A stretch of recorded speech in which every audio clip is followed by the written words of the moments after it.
I was just out for an easy ski tour with Avin, testing this new GoPro camera. Very good.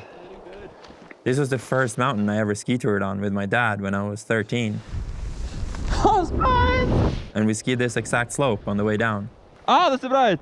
2 people had just dropped before me, and a big group had zigzagged the whole face on their way up the mountain. Det er jævla bra sted, da. A lot of my friends have ridden similar slopes in the area the past few days. So while I knew that the temperatures had increased a little bit and there was fresh snow, my guard was way down. I lost my ski on a rock and I got hit by an avalanche.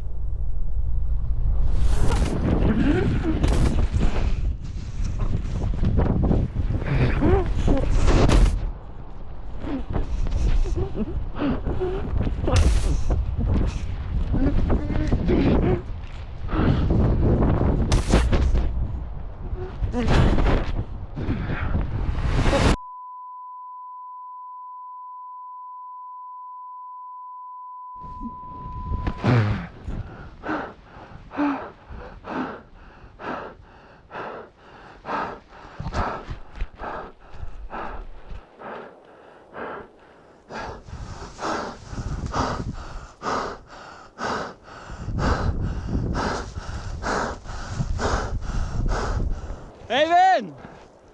Pass opp, det gikk et skred! Det høres ut som en avalanche. Og det dro meg over klippa der. Og hele veien her har det bare dung, dung, dung, dung, dung. Og så klarte jeg å stoppe for de steinene der nede, heldigvis.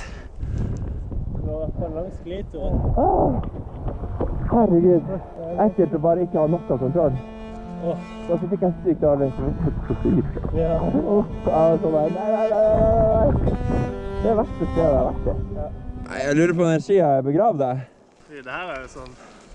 Her kunne du blitt begravd lett. One experience richer, but one ski.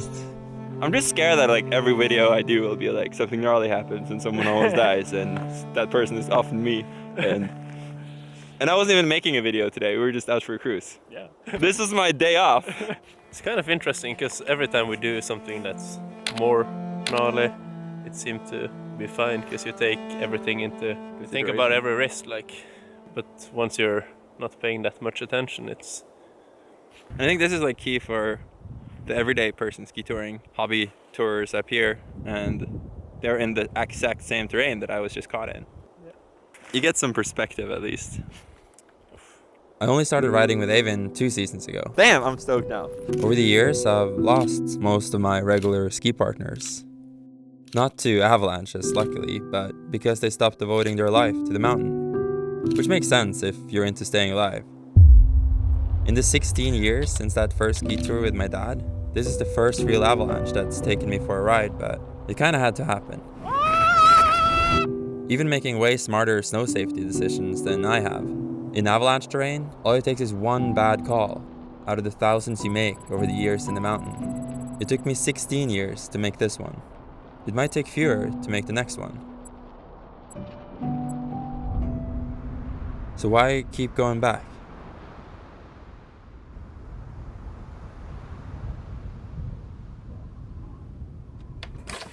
When I first got into skiing, I got hooked on the feeling of flying through the air and having fun on snow. I would skip past the big mountain segments in ski movies. And when I finally realized that real mountains are more fun to me than man-made heaps of snow, That's epic.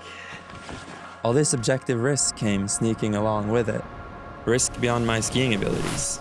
Risk I didn't really want to deal with. I was aware of it, of course. I did the training, practiced the routines. We're still good. But I never really accepted it. To me, it was just something that stood between me and my skiing. And when that risk finally materialized,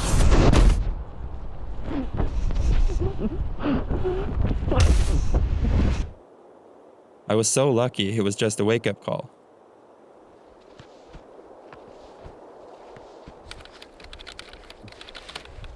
What's the status here, Vegard? A little bit of old slab, bonded really well. Back at the scene of the incident here.